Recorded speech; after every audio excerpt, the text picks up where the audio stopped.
En Bristol Myers Squibb llevamos más de 50 años ayudando a nuestros pacientes en Puerto Rico a prevalecer sobre enfermedades graves. Ustedes son nuestra inspiración y hoy reiteramos nuestro compromiso de continuar desarrollando medicamentos y tecnologías por muchos años más. Porque a todo lo que hacemos le damos un toque humano.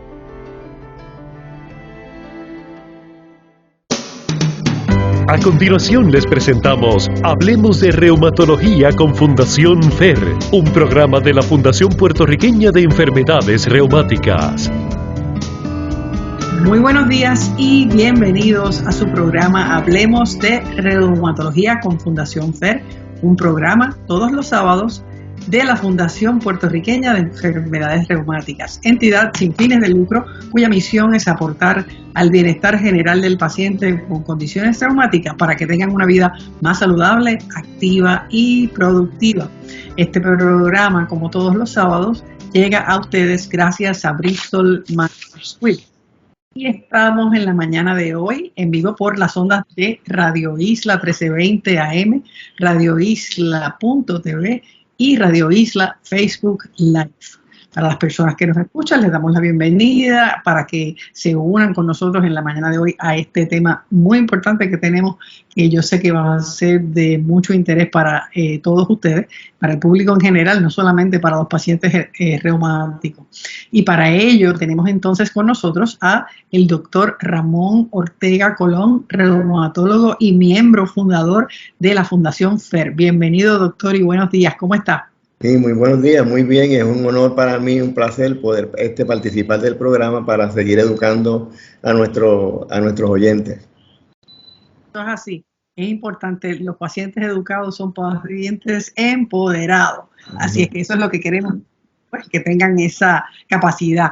El doctor Ramón Ortega Colón, reumatólogo y miembro fundador de FER, como les dije, es natural de Santurce y estudió en el recinto, graduado del recinto de ciencias médicas, hizo internado y residencia en medicina interna en el Hospital Universitario del Centro Médico de Río Piedra y afiliado al recinto de ciencias médicas de la Universidad de Puerto Rico. Es board certified en medicina interna, geriatría, reumatología y certificado en ultrasonografía reumatológica. Mantiene un interés muy especial en la osteoporosis, por lo cual lleva haciendo esta prueba de la que vamos a hablar hoy por muchos años, ya nos dirá, y tiene práctica privada en la ciudad de Carolina desde el año 79. Así es que bienvenido, doctor. Y vamos de lleno al tema. Vamos a hablar hoy sobre qué es la densitometría ósea. Las más de 200 condiciones reumáticas requieren una gran diversidad de pruebas y laboratorios para que el reumatólogo pueda hacer un diagnóstico acertado. Entre la gama de los procedimientos está la densitometría ósea o prueba DEXA. Y de esta prueba nos viene a hablar el doctor. Así que vamos inmediatamente a esa primera pregunta. Y, por supuesto, ¿qué es una densitometría ósea? Porque eso suena como algo bien diferente a cualquier otra prueba que se haga por ahí. Muy bien, haciendo un poquito, ¿verdad? Breve de historia.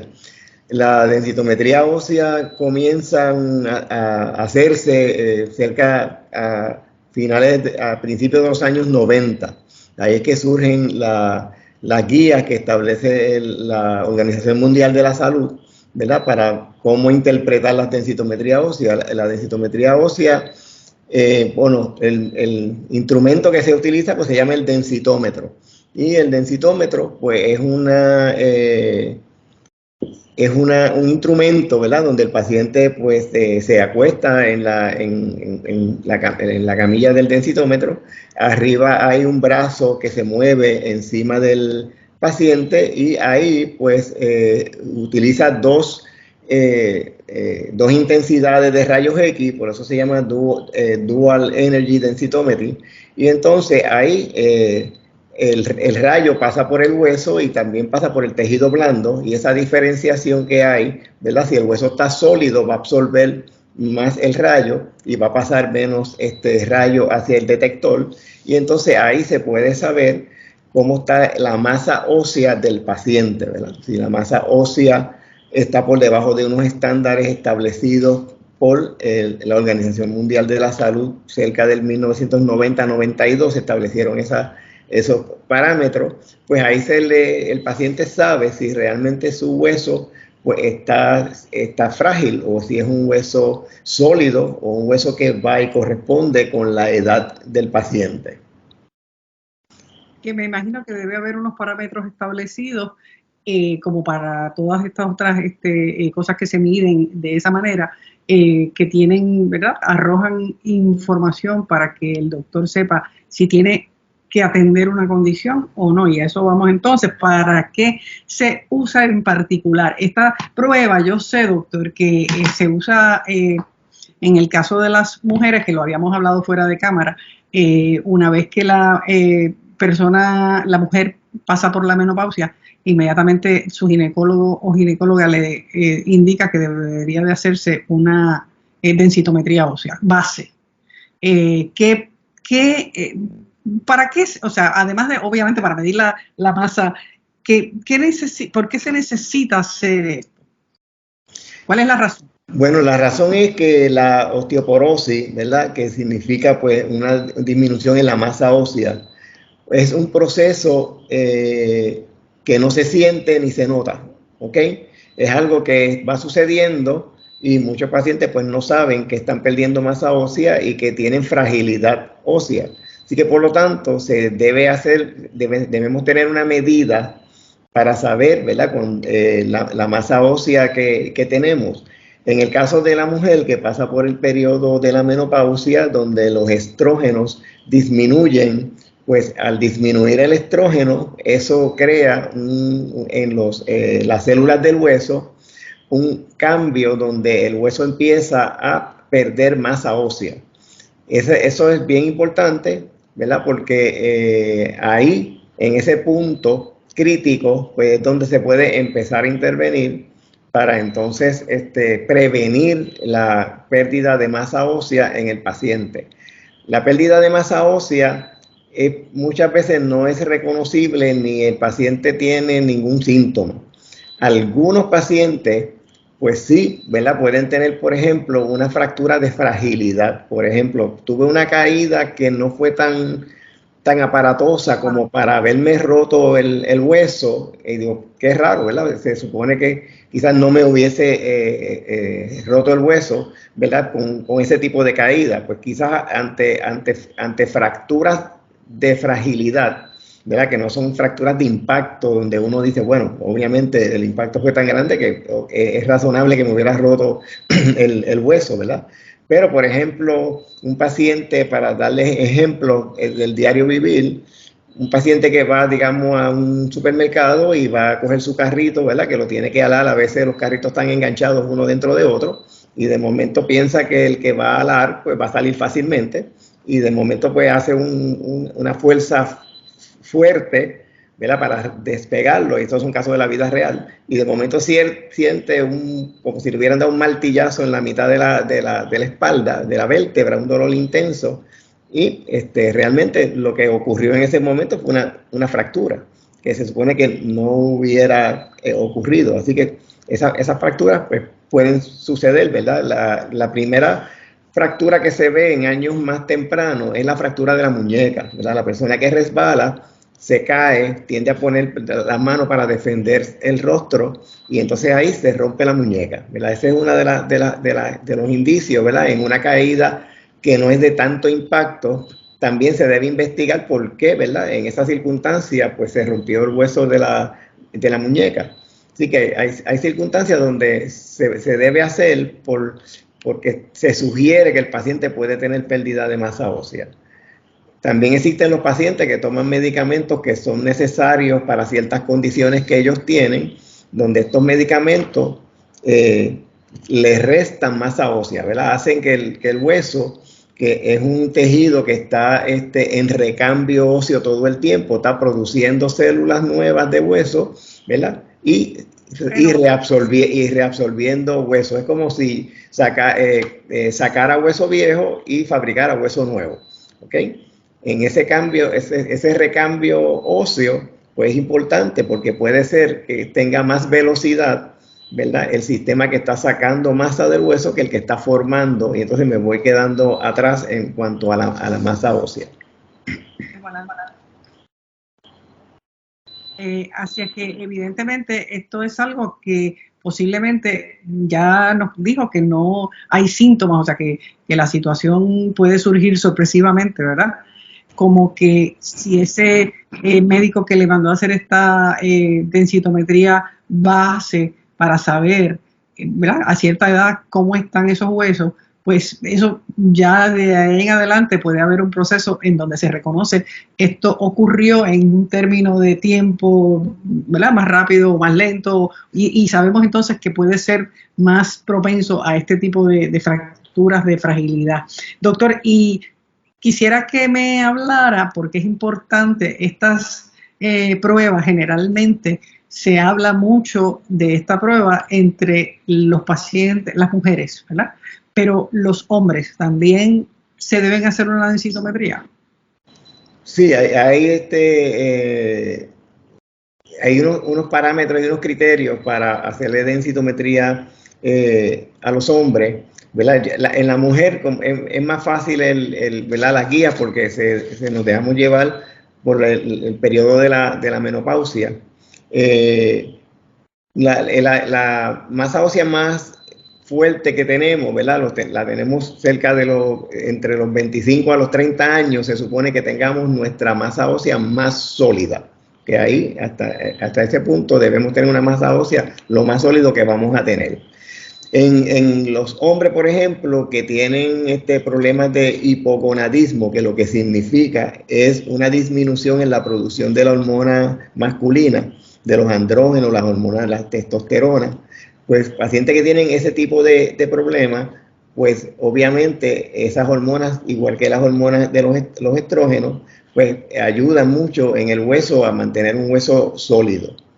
En caso, por ejemplo, de ya hombres mayores donde tienen problemas de la próstata y algunos tienen pues cáncer de próstata, pues los urólogos tienen que suprimirle la producción de hormona masculina, de los andrógenos, la testosterona, para que esa hormona no siga haciendo crecer el cáncer, ¿verdad? Por lo tanto, le dan unos medicamentos para bloquear la hormona masculina, aparte de otros tratamientos pues, que se usan en la urología para el cáncer de la próstata. Así que eso es uno de los escenarios que vemos en los hombres, ¿verdad? Que hay que entonces medirle la masa ósea de base primero, ¿verdad? Antes que se empiece con estos medicamentos para entonces ver, ¿verdad? Seguirle la medida para ver si está perdiendo masa ósea, porque se le pueden dar medicamentos mientras se le están dando los medicamentos que están reduciendo las hormonas, se le pueden dar medicamentos para detener la pérdida de masa ósea que crea la ausencia de la hormona masculina. O sea, que se hace más o menos el mismo proceso que en la mujer. O sea, cuando la mujer llega a la menopausia, en este caso, pues inducida por una enfermedad. Están también los hombres que tienen enfermedades que requieren usar dosis altas de cortisona, ¿verdad? Hombres con artritis reumatoidea, que nos vemos, hombres con asma, ¿verdad? Que tienen asma y necesitan muchas veces por la severidad que tienen de usar cortisona para disminuir la inflamación en sus pulmones y quizás otras enfermedades adicionales donde necesitan usar esteroides, ¿verdad? Los esteroides derivados de cortisona, y se le debe hacer a ese hombre pues una densitometría básica, baseline, ¿verdad? De base, para uno saber, ¿verdad? Y tener un parámetro y continuar midiendo la masa ósea a través del tiempo, cosa de que la enfermedad que le están tratando no también ponga en peligro su hueso y lo fragilice, y entonces empiece a tener fracturas de fragilidad, fracturas espontáneas, ¿verdad? O de las vértebras que pueden ser silenciosas, y donde la vértebra va perdiendo tamaño poco a poco y el paciente va perdiendo estatura, y muchas veces esas vértebras silenciosas que van fracturando, muchos pacientes no tienen dolor, ¿entiendes? Simplemente pues van perdiendo estatura y significa que la masa del hueso, de la vértebra, se va perdiendo, y con el peso de las vértebras una sobre otra, pues van achicándose. Eso a veces se puede ver en una placa de pecho, que se le hizo simplemente para ver los pulmones, pero se ven las vértebras y de momento uno dice, espérate, tienes una vértebra ahí que se ve más chiquita que las otras. ¿Qué pasó con ella? Pues eso puede ser una fractura de fragilidad y es silente. ¿Okay? Así que todas esas cosas hay que tenerlas en cuenta porque definitivamente pues pueden ser indicios de que necesitas este tipo de pruebas. Me había hablado también de los fumadores. Sí, esa es una población que yo entiendo, me parece, ¿verdad? No tengo estadísticas ni he leído, pero desde que ha habido en las últimas décadas, ¿verdad? La prohibición de no fumar en sitios públicos y como que ya entonces el fumador se veía un poquito más acorralado, ¿entiendes? Para fumar como cuando yo me crié en mi adolescencia, montones de gente fumaba donde quiera, ¿entiendes? En los parques, en los restaurantes, en todos lados. Y hoy sabemos también que el fumador pasivo puede tener enfermedad, ¿verdad? De hecho, uno de los factores de riesgo de artritis reumatoidea, no solamente el que fuma, sino el que le fumaron encima, ¿entiendes? El fumador pasivo también. Así que, pues eso pues también es un factor importante, ¿verdad? El que fue fumador, de hacer una densitometría ósea para a ver cómo está su masa ósea y el riesgo que puede tener de fracturarse. Es importante que lo tengan en cuenta, doctor. Entonces, habló en términos de en qué consiste la prueba. Nos dijo, ¿verdad?, que el paciente se acuesta en una máquina y demás. Y entonces pasa el brazo que va a leer con los rayos y demás. Además de esto, ¿debe el paciente prepararse previamente para esta prueba? ¿Cómo se prepararía para esta prueba? ¿Hay alguna recomendación? Bueno, la prueba no requiere mucha preparación, ¿verdad? Sin embargo, se le recomienda al paciente, sobre todo a aquellos pacientes que toman tabletas de calcio, ¿verdad? Que ese día no la tomen. Eso es bien raro, ¿verdad? Que la tableta de calcio aparezca en el sistema digestivo mientras la máquina está pasando el rayo, y entonces pues eso pues, puede distorsionar un poco la medida, el cómputo. Eso bien raro que lo he visto, ¿verdad? Y de hecho no es una recomendación de rutina que realmente debo aceptar que hacemos, ¿entiendes? Porque prácticamente no lo vemos, pero cuando me estaba preparando para esto, pues busqué sobre eso, y entonces sí, ellos dicen que en algunos casos, sobre todo pacientes que tienen problemas de tragado o que tienen un sistema digestivo lento y que toman pastillas grandes, como las pastillas de calcio, que algunas de ellas son grandes, pues pueden estar en el sistema digestivo al momento donde están haciendo la medida, y obviamente como son tabletas de calcio, pues pueden aumentar falsamente la densidad de una de las vértebras, pero en la vida real realmente no vemos esto. Y obviamente esa sería la única recomendación. No hay que estar en ayunas, ni hay que estar, ¿verdad? O sea, ningún tipo de recomendación adicional. Es una prueba bien fácil y sencilla de realizar. Es bien sencilla, exacto. El paciente le van a poner yo diría como en puertorriqueño, le ponen como un taburete para trepar las piernas. Okay, esto está acostado, se le encaraman las piernas, y ahí pues entonces le hacen la densitometría de la columna, y entonces ahí pues entonces luego bajan los pies a nivel de la camilla, y entonces pueden hacer acomodar la cadera para poder entonces hacer la densitometría de la cadera. La cadera. ¿Algún riesgo en esta prueba, doctor? ¿Tiene algún riesgo?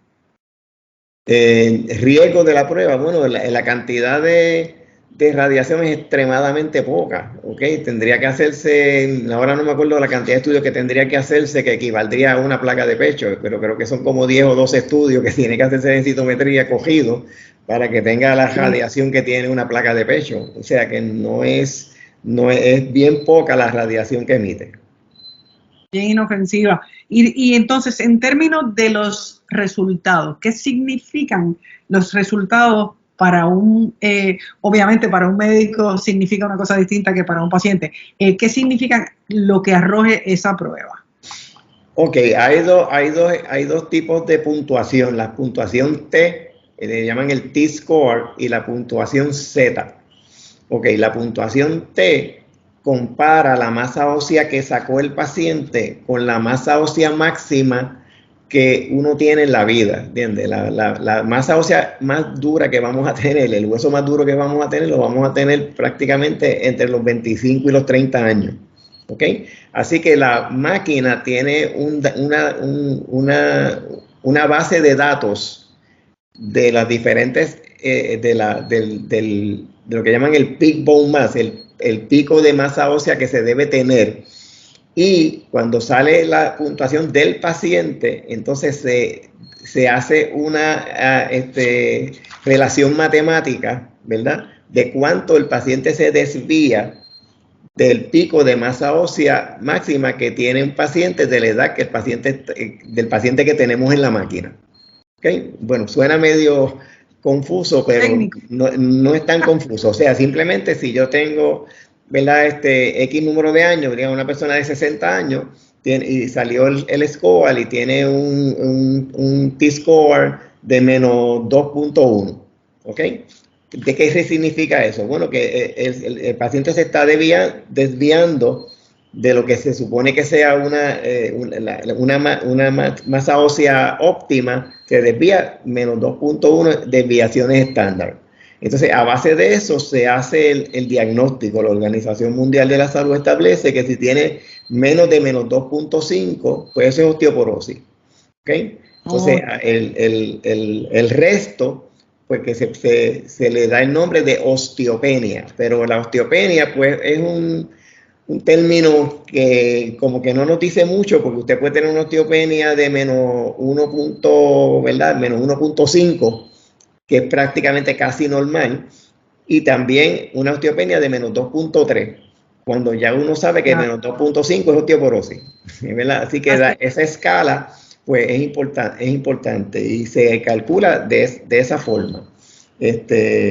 Cuando el paciente es joven, pues entonces se usa el score Z. ¿Okay? Este es el score T, que es el que usamos para los pacientes mayores, usualmente pues mayores de 40 años, usualmente usamos el score T, pero ya en pacientes más jóvenes, en pediatría, pues se puede usar el score Z, que es un score que compara al paciente con una masa ósea de una persona mucho más joven que el que se compara en el score T. Y obviamente los números van a ser diferentes. Sí, exacto. Entonces ahí, dependiendo de esos números, pues hay que seguir unas reglas para el tratamiento, pero el tratamiento que se le va a dar al paciente no solamente depende del score de la densitometría, también depende de los factores de riesgo que el paciente tenga. Porque yo podría tener quizás un paciente que tiene un score de menos 2.0, ¿verdad? Siendo menos 2.5 en adelante osteoporosis, que el número negativo, si el número negativo es más alto, pues que menos masa ósea tiene. Si tengo un paciente que tiene menos 2.0, ¿verdad? No es osteoporosis, entra en osteopenia. Lo que pasa es que osteopenia es un término bien inexacto, porque osteopenia empieza en menos 1.1, que es casi normal, a menos 2.4, que es casi osteoporosis. Así es, cuando el paciente me dice, yo tengo osteopenia, pues bueno, me dejo en el aire, porque si es una osteopenia de menos 1.3, pues casi normal. Si está en menos 2.2, menos 2, pues entonces ya hay que tomar acción. Así que en este caso, pues... Le pregunta, la osteopenia que yo he escuchado, ¿verdad? Algunas personas decían lo siguiente y no necesariamente es lo correcto. La osteopenia puede ser o es una antesala a la osteoporosis. Bueno, sí, puede ser una antesala a la osteoporosis, pero cuando un paciente nos dice que tiene osteopenia, nosotros debemos educarlo. Cuando le explicamos una densitometría, tenemos que añadirle los factores de riesgo que el paciente tiene, ¿ok? Porque si el paciente tiene, digamos, una osteopenia que no es tan severa, digamos, menos de 2.0, ¿verdad? Menos 1.8, menos 1.7, y es un paciente pues que no fuma, no está usando cortisona, no padece artritis reumatoidea, no tiene asma, no tiene otros factores de riesgo. Sí, hay que buscar los factores de riesgo familiares. Si yo tengo, digamos, mi abuela pues se fracturó la cadera, el abuelo también, y la mamá, pues entonces ya tenemos en la parte genética que también hay que tomarla en consideración, ¿verdad? Entonces es posible que a un paciente que tiene estos factores de riesgo, ¿verdad?, que tenga menos 2.1 del T-score, y cuando se le añaden todos estos factores de riesgo se le da tratamiento, porque no nos dejamos llevar solamente por el T-score, sino por el T-score y los factores de riesgo que tiene alrededor, ¿ok? Sí, es cosas que están alrededor del diagnóstico. Sí, y puede que haya otro paciente que tenga el mismo score, ¿verdad? 1.9, menos 2.0, y no se le dé tratamiento, ¿entiendes? Porque no tiene factores de riesgo adicionales, ¿ok? Si, por ejemplo, es fácil, ¿verdad? Tenemos un paciente de Parkinson, un paciente con una condición neurológica que se ha caído en el año ya 3 o 4 veces, ¿ves? Y tiene un T-score de menos 2.0. No es lo mismo que tener una persona que está de otra manera totalmente saludable, activo, que camina, que nunca se cae, ¿entiendes? Pues yo sé que al que tiene menos 2.1 y que tiene todos estos factores de riesgo, pues tengo que darle tratamiento, ¿verdad? Aunque no llegue a osteoporosis. O sea, que las osteopenias pues se pueden tratar de acuerdo a las circunstancias y a los factores adicionales que el paciente tiene. Es increíble, doctor. Se nos acaba el tiempo, nos queda menos de un minuto, y quiero decirle a todas las personas que nos escuchan que este programa lo pueden volver a escuchar en la página de la Fundación de Facebook, en el canal de YouTube desde el lunes en adelante. Así es que no pierdan la información para que puedan estar educados. Nuestra página web fundacionfer.org contiene todos los programas que hemos emitido en los últimos 7 años ya, y pueden revisarlos. Tratamos de estar siempre al día. Los miembros de la Junta Directiva siempre dicen presente para ponernos en perspectiva con relación a las condiciones reumáticas. Así que les invito a que nos visiten en la página fundacionfer.org. Doy gracias al doctor Ramón Ortega Colón por estar con nosotros hoy, y a Bristol Myers Squibb, y los espero nuevamente el próximo sábado a las 8:30 en Hablemos de Reumatología con Fundación FER. Soy Grisel Lugo y les deseo un excelente día. Gracias, doctor. Un honor para mí estar. Buenos días.